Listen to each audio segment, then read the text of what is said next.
Assalamualaikum warahmatullahi wabarakatuh.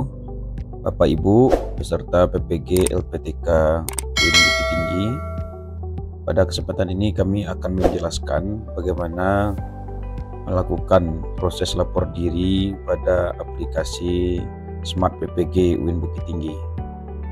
Nah, sebelumnya kami ingin menjelaskan untuk aplikasi lapor diri UIN Bukit Tinggi, kita berada dalam satu pintu aplikasi, yaitu UIN Bukit Tinggi smartppg.com. Nanti Bapak Ibu silahkan mengunjungi situs ini dan pastikan diakses untuk pengisian data menggunakan laptop atau komputer. Kemudian pastikan semua file telah tersedia dalam bentuk soft file. Di antaranya adalah scan ijazah asli D1 dan D3.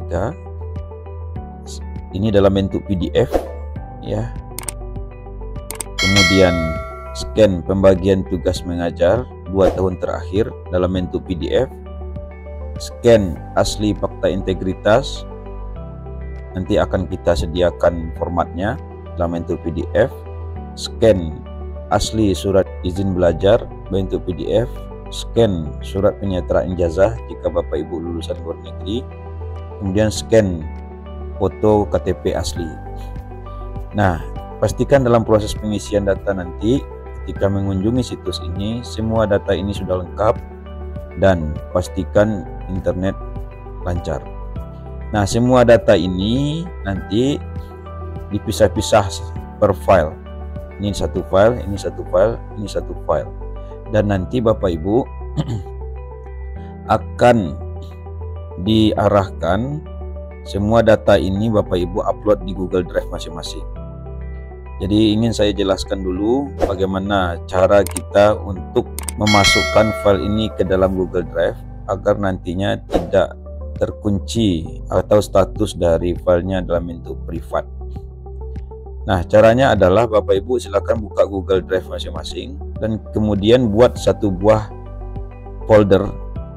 Ya, misalkan saya bikin di folder ini, nanti dibikin folder, nama foldernya misalkan satu data lapor diri. Nah, dibuat seperti ini. Kemudian diklik buat. Artinya seluruh data-data lapor diri akan kita masukkan ke dalam folder ini. Nah, kemudian ini folder ini harus kita share dulu. Artinya aksesnya akan kita ubah dulu supaya nanti ketika filenya sudah masuk di dalam semuanya bisa diakses. Caranya adalah kita klik kanan, lalu kita bagikan ya. Lalu kita klik bagikan. Nah, kemudian ini statusnya dibatasi ya. Ya, gemboknya ini harus kita buka dengan statusnya siapa saja yang memiliki link. Ya, siapa saja yang memiliki link. Coba kita pilih. Maka dia statusnya nanti berubah menjadi public. Ya, ini tetap dilihat saja. Kemudian jika sudah, kita klik selesai. Nah, jika ini sudah, maka kita buka folder ini. Semua file-file nanti yang tertera di bahagian ini nanti Bapak Ibu masukkan ke sini, di-upload. Caranya adalah pastikan foldernya di sini lalu di-upload. Upload. Nah, silakan Bapak Ibu upload file yang berkaitan dengan lapor diri. Misalkan ini adalah ijazah.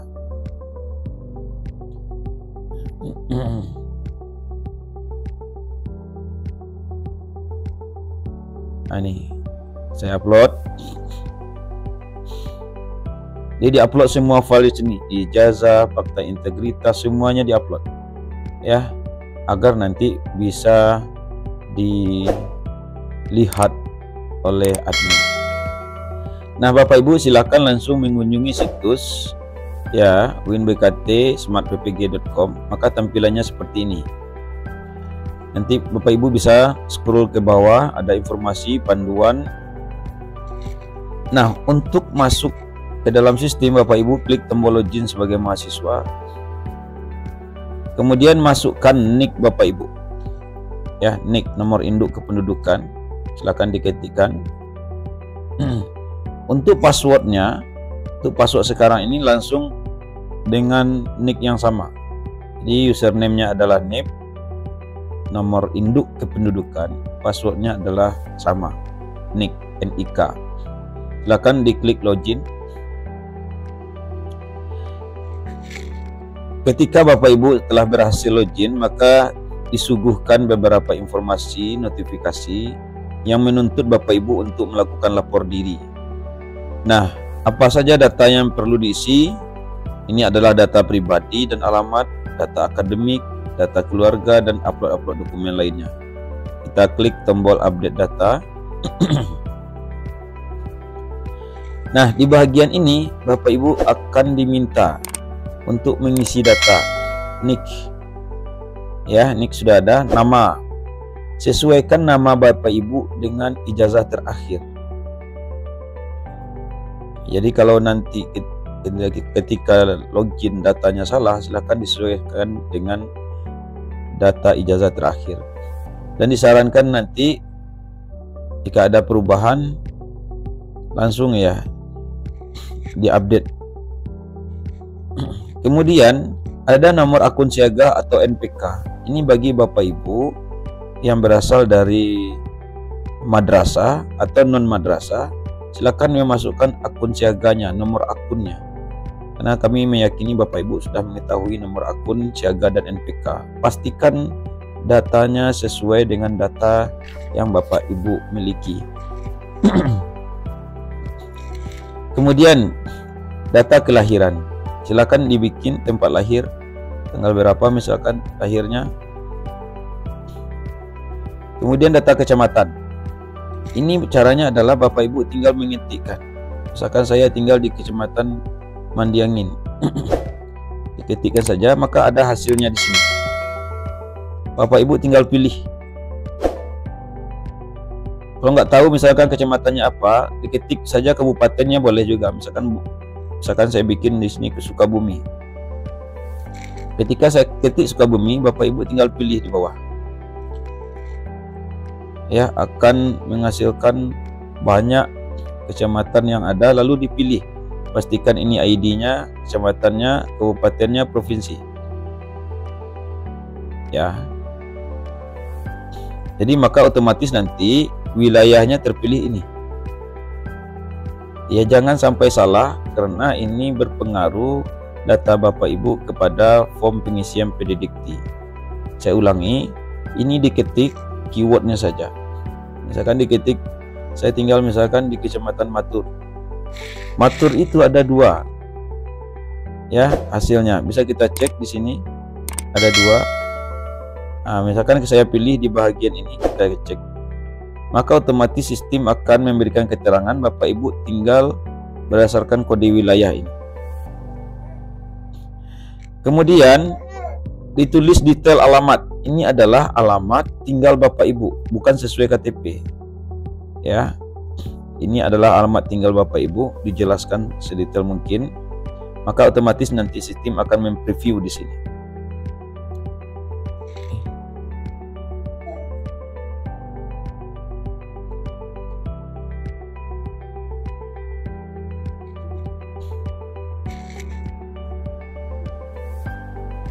Nah, kemudian ditulis di sini sesuai data alamat detail Bapak Ibu, disarankan sesuai dengan data KTP, maka akan berelasi dengan data di bawah.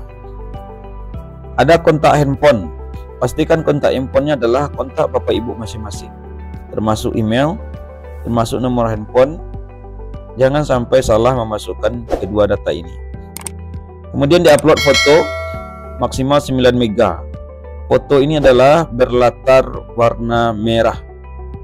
Pas foto berukuran 46 berlatar merah atau berukuran 3x4 berlatar merah.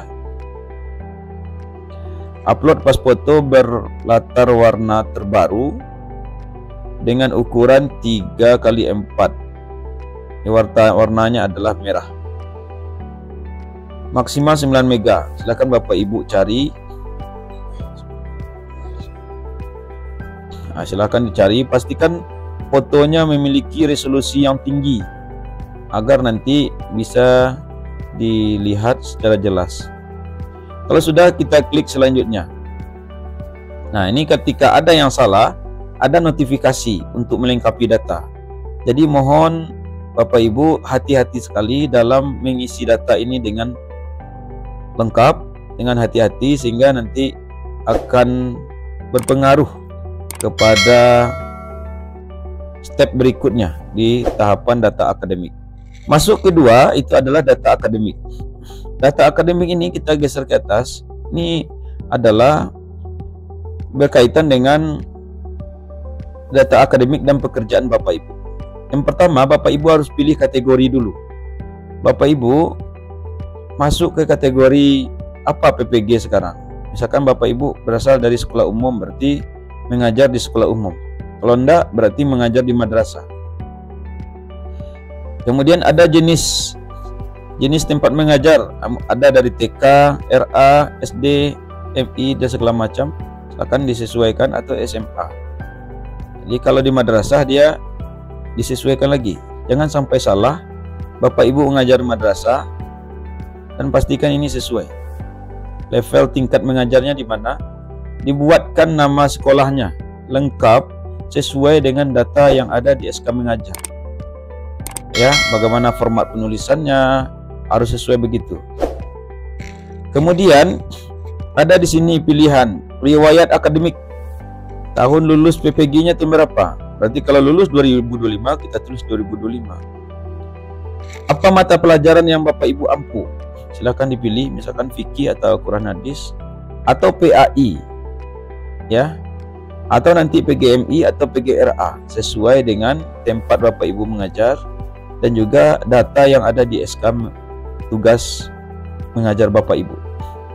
Misalkan saya ngajarnya di MAN ini selevel MA, ngajarnya adalah Quran hadis. Kemudian data program studi. Data program studi adalah data di mana Bapak Ibu pernah kuliah dalam bentuk histori akademik Bapak Ibu. Jadi Bapak Ibu tinggal mencari di sini. Ya, datanya apa? Kalau susah mencari, langsung diketik di sini. Misalkan Bapak Ibu tamat UIN Jakarta. Jadi langsung diketik Jakarta. Akan muncul data yang lain. Ada 41 data Jakarta. Atau diketik Universitas Pancasila misalkan. Nah, ini kalau kita ketik Universitas Pancasila, ya, Pancasakti ya, ini adalah datanya. Atau misalkan anak Bapak Ibu tamat dari Universitas Islam Negeri Bandung, Gunung Jati ya, bisa kita ketik saja keywordnya apa. Kalau kita ketik di Bukit Tinggi, muncul seluruh program studi yang ada di Bukit Tinggi. Pilih. Jangan sampai salah pilih. Misalkan Bapak Ibu tamat dari pendidikan ya, pendidikan. Nah, nih pendidikan S1. Jadi pendidikan agama Islam S1 Bukit Tinggi. Atau Bapak Ibu tamat dari perguruan tinggi apapun. Di sini sudah datanya sudah masuk semua. Misalkan Bapak Ibu tamat dari perguruan tingginya di Universitas Negeri Padang misalkan. Universitas. Jadi nanti ketika dikit Universitas Negeri Padang ada prodi-prodi yang relevan yang terkait dengan yang Bapak Ibu. Jika data ini tidak ada, silakan Bapak Ibu menghubungi bagian admin yang nanti akan kita update datanya.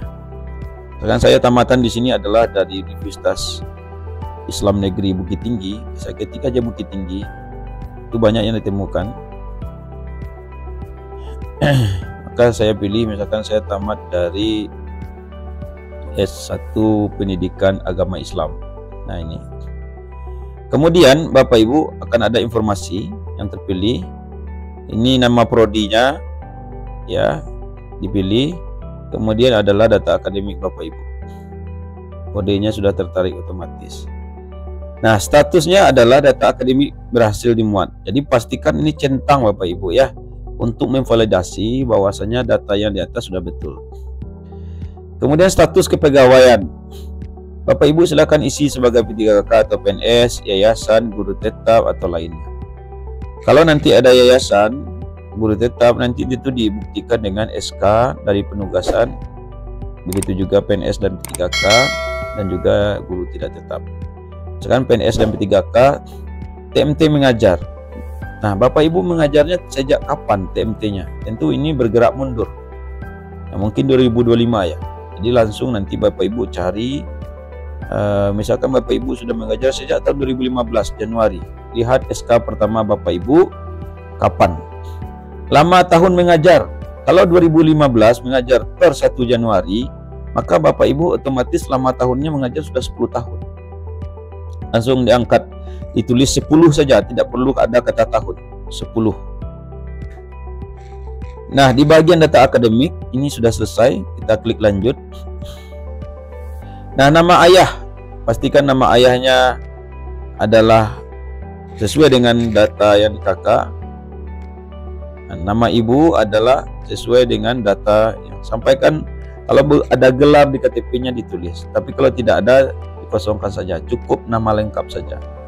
Status pernikahan belum ya, ada menikah, ada duda janda. Kemudian kita lanjut, ini data keluarga. Nah, ini yang sangat penting untuk data ijazah ya, dokumen ini jangan sampai salah, jangan sampai keliru, karena ini berkaitan dengan data Bapak Ibu. Data ijazah itu nanti Bapak Ibu langsung upload. Silahkan dipilih choose file ya, saya choose filenya, cari di mana datanya Bapak Ibu, langsung diupload ke sistem. Sekarang data saya ini langsung diupload, khusus ijazah langsung diupload ke sistem. Formatnya adalah PDF ya, tidak boleh kapasitasnya lebih dari 5 MB. Kemudian scan asli SK pembagian tugas 2 tahun terakhir itu harus melalui link Google Drive. Maka link Google Drive yang Bapak Ibu bikin tadi, yang ada di sini, filenya dimasukkan lagi ya, misalkan diupload lagi datanya. Ini misalkan ya, data misalkan begini, saya upload. Nanti ini adalah data yang berkaitan dengan SK mengajar ya, 2 tahun terakhir.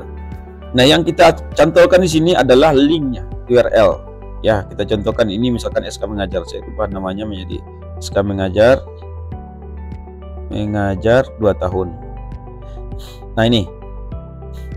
Nah, ini kita ambil linknya, kita klik kanan, lalu kita bagikan, lalu kita salin ya. Saya ulangi, ini kita klik kanan, kita bagikan, lalu kita salin.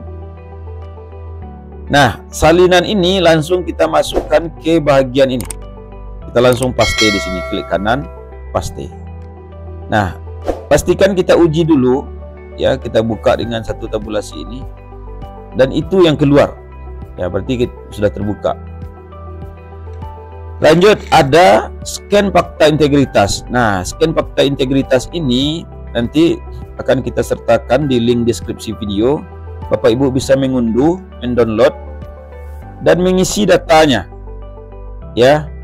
Ada fakta integritas, mengisi data Bapak Ibu dengan lengkap, kemudian mengisi tanggalnya, nama Bapak Ibu di sini, NUPTK atau NPK, dan dibubuhi materai lalu ditandatangan basah.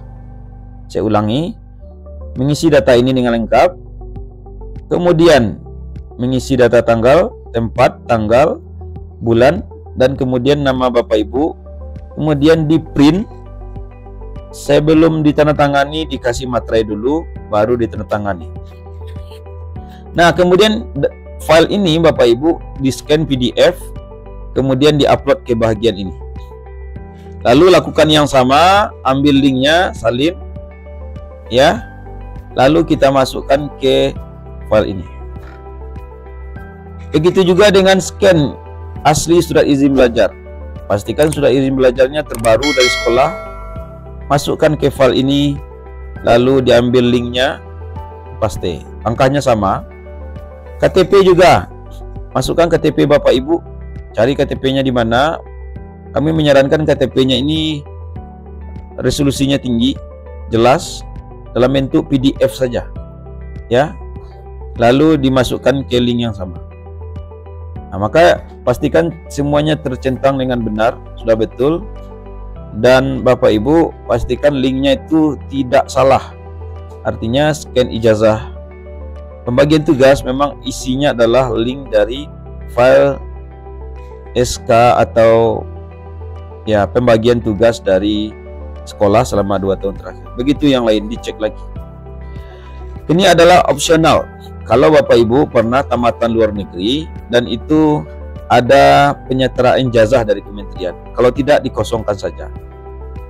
Jika sudah, ini Bapak Ibu klik kirim lapor diri. Artinya data yang sudah terisi ini harus valid. Dicek lagi, bisa diklik ini, dicek lagi. Ya, kalau sudah oke, lanjut lagi. Kemudian dicek lagi, karena ini akan mempengaruhi Bapak Ibu kepada proses tahapan pengisian data RPL. Kalau data Bapak Ibu tidak cocok dan tidak sesuai, maka akan di-cancel, akan ditolak oleh admin, dan Bapak Ibu akan tertunda dengan proses berikutnya. Kalau sudah, kita klik lapor diri. Ya, tunggu sebentar. Sistem akan memberikan informasi bahwasanya Bapak Ibu telah berhasil melakukan lapor diri di tahun ajaran, di tahun akademik 2025 di batch 2. Ya, klik OK. Nah, di bagian ini Bapak Ibu sudah selesai sebenarnya. Nanti Bapak Ibu bisa klik data saya di sini ya. Klik data saya di bagian atas, ada nama Bapak Ibu, data saya, klik. Bapak Ibu bisa melihat nanti statusnya. Nah, nanti bisa ada statusnya sudah divalidasi atau belum divalidasi. Cek di sini. Jadi Bapak Ibu statusnya belum mendaftar katanya. Artinya data Bapak Ibu sudah ada tapi belum tervalidasi. Ya, sebagian data Bapak Ibu nanti bermacam-macam statusnya sesuai dengan progres yang dilakukan oleh admin. Nah, artinya Bapak Ibu harus login ke sistem ini secara berkala, up to date dengan waktu yang terbatas, dan mencek apa catatan di sini. Kalau catatannya sudah terverifikasi, validasi, maka tugas Bapak Ibu adalah melanjutkan ke tahapan berikutnya. Dan inilah data Bapak Ibu yang Bapak Ibu isi tadi. Status, TMT, lama atau mengajar, dicek lagi. Ya. Ini data PDF-nya, ini SK mengajarnya, bisa dicek. Ya. Sesuai dengan data yang Bapak Ibu upload. Nah, kemudian ya kalau Bapak Ibu ada perubahan-perubahan nanti langsung segera lakukan edit profil. Jadi kalau ada yang salah dari data-data Bapak Ibu itu, misalkan scan ijazah luar negeri, oh salah, Bapak Ibu bisa langsung update di sini. Ya, langsung Bapak Ibu bisa melakukan update otomatis. Nah, nanti jika statusnya sudah oke, Bapak Ibu bisa melakukan daftar. Di bagian RPL ini adalah melakukan pengisian data RPL, sehingga akan melengkapi data-data proses dan progres Bapak Ibu mengajar. Demikian, jika ada pertanyaan silahkan di komentar pada chat di YouTube ini, akan kita selesaikan secara bersama. Terima kasih. Assalamualaikum warahmatullahi wabarakatuh.